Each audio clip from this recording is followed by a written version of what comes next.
So, hello guys! Magluluto nga pala ako ngayon ng paa ng baboy. Pasintabi sa mga hindi po kumakain ng baboy dyan. So, ito, ang aking ginagawa muna, ilalaga ko siya with suka. At paminta na rin, luya, para hindi po siya malansa. Or hindi mo maamoy yung lansa nga talaga niya. Lansa pa rin. So, ito na guys. Lagyan ko na ng suka. Tapos, black pepper na buo or paminta.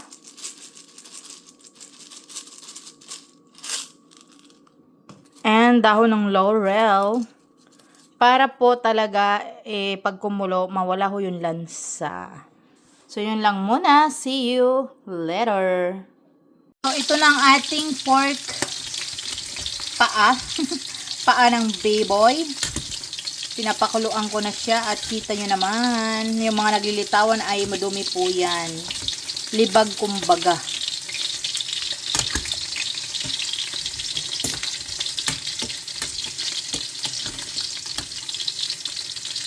So, ayan, as you can see, nilagay ko ng mga pangsahog at ilalagyan ko ng tubig. Dahil nagpuputukan na sila at naprito na yung iba. Yung tubig na nilagay ko guys is para pampalambot yan ng pata. At ang isusunod natin ay soy sauce, soka, at ricado na iba pa. Ibang ricado. At ito na, nalalagyan ko ng paminta para yung lasa is manuot. Sunod ay magic sarap.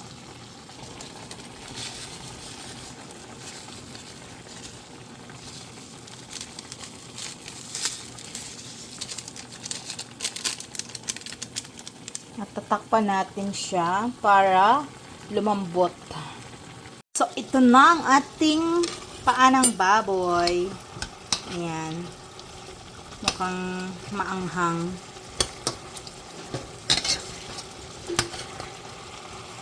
Nilagyan ko siya ng chili paste. At nilagyan ko na yung soy sauce. At suka.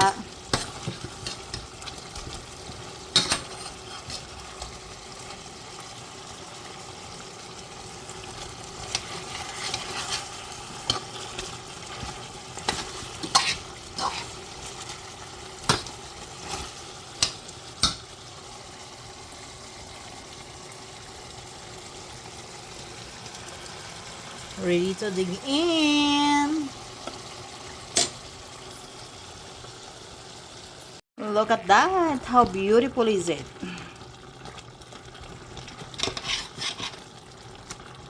Bulaklak po yan. Dry, bulaklak.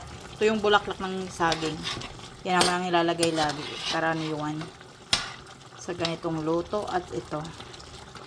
Cilantro. Para masarap at mabango ang ating paa ng baboy. Sarap yarn. Mas masarap pa yan sa mga jowa nyo. Char! So, ito na ang ating kasabihan. Huwag kayong mag-aasawa kung puro jog-jogan lang.